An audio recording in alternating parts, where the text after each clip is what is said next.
আজকে আমি যে রেসিপিটি নিয়ে চলে এসেছি এটি কিন্তু কোনো নতুন রেসিপি না। প্রত্যেকেই এটা নিজের নিজের মতোভাবে বানিয়ে থাকেন। তবে এই কাঁঠালের বীজের ভর্তা আমি কিভাবে বানাই আজকে আপনাদের সাথে সেটাই শেয়ার করব। নমস্কার, আমি জয়িতা আর আপনারা দেখছেন জয়িতার পাকশালা। কাঁঠালের বীজ ভর্তা বানানোর জন্য এখানে আমি কিছুটা পরিমাণ কাঁঠালের বীজ নিয়ে নিয়েছি। এটা আমি বাইরে বাজার থেকে আলাদাভাবে কিনে এনেছিলাম, সেই জন্যে গায়ে কিন্তু প্রচুর ধুলোবালি ছিল। আমি তাই জন্যে কাঁঠালের বীজগুলোকে 2-3 বার এই রকমভাবে কচলে কচলে ধুয়ে পরিষ্কার করে নিচ্ছি। দেখুন, সমস্ত কাঁঠালের বীজগুলো পরিষ্কারভাবে ধোয়া হয়ে গেছে। এবার এই সমস্ত কাঁঠালের বীজগুলোকে আমি সেদ্ধ করে নেব। তার জন্যে আমি গ্যাসে একটা পাত্র বসিয়ে তাতে জল গরম করতে বসিয়ে দিয়েছিলাম। জলটা খুব ভালো মতো ফুটে উঠলে তাতে আমি কাঁঠালের বীজগুলো দিয়ে মিনিট 10 সময় ধরে খুব ভালো করে সেদ্ধ করে নিচ্ছি।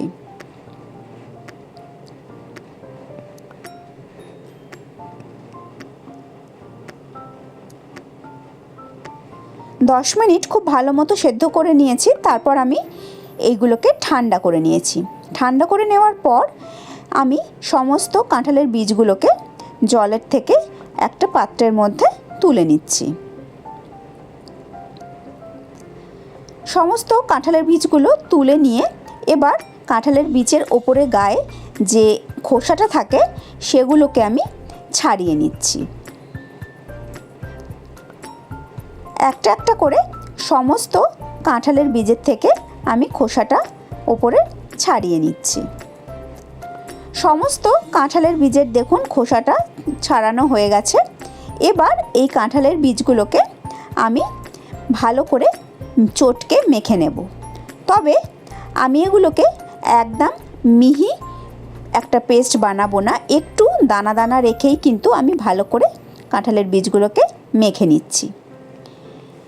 কাঁঠালের বীজগুলো একটু দানা দানা রেখে আমার মাখা হয়ে গেছে। এবার গ্যাসে আমি একটা ফ্রাইং প্যান বসিয়ে তাতে দিয়ে দিয়েছি সর্ষের তেল। তেলটা খুব ভালো মতো গরম করে নিয়ে আমি এতে দিয়ে দিয়েছি 2টো শুকনো লঙ্কা, একটা দিয়েছি কাঁচা লঙ্কা, দিয়েছি 12 থেকে 14 কোয়া রসুন আর একটা মিডিয়াম সাইজের পেঁয়াজ। সমস্ত কিছুকে আমি খুব ভালো করে ভেজে নিচ্ছি। এই কাঁঠালের বীজ ভর্তায় কিন্তু কালো জিরের ব্যবহার হয় না। আর এখানে আমি একটা কাঁচা লঙ্কা ব্যবহার করেছি। আপনারা কিন্তু আপনাদের টেস্ট অনুযায়ী আরও বেশি কাঁচা লঙ্কা বা শুকনো লঙ্কার ব্যবহার করতে পারেন। খুব ভালো করে একটু সময় নিয়ে আমি লাল লাল করে পেঁয়াজ রসুন আর লঙ্কাটাকে ভেজে নিয়েছি। দেখুন, সুন্দরভাবে লাল লাল হয়ে সমস্ত পেঁয়াজ রসুন আর শুকনো লঙ্কা ভাজা হয়ে গেছে।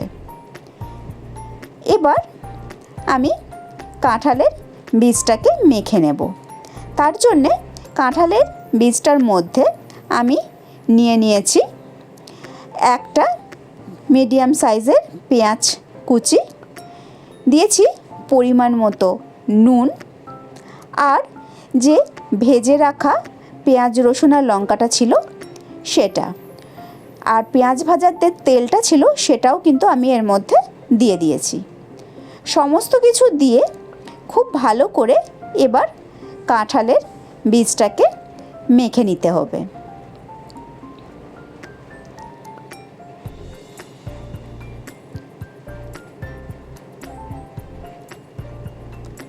খুব ভালো করে কাঁঠালের বীজটা মাখতে মাখতে এর মধ্যে আমি দিয়ে দিয়েছি আরও কিছুটা পরিমাণ কাঁচা সর্ষের তেল। কাঁচা সর্ষের তেল দিয়ে মাখলে কিন্তু এর টেস্টটা একদম দ্বিগুণ হয়ে যায়। সমস্ত কিছু দিয়ে খুব ভালো করে কাঁঠালের বীজটা মেখে নিয়েই তৈরি হয়ে গেল আজকে আমার কাঁঠালের বীজ ভর্তা। গরম গরম ভাতের সাথে এই কাঁঠালের বীজ ভর্তা আমি সার্ভ করে দিয়েছি। তাহলে দেখতেই পেলেন কত সহজে আমি বানিয়ে নিলাম কাঁঠালের বীজের এই ভর্তা। আমার আজকের এই দুর্দান্ত স্বাদের কাঁঠালের বীজ ভর্তার রেসিপি কেমন লাগলো অবশ্যই কমেন্ট করে জানাবেন। আমি আবার হাজির হয়ে যাব কোনো নতুন রেসিপি নিয়ে নেক্সট এপিসোডে। ভালো থাকবেন, সুস্থ থাকবেন। ধন্যবাদ।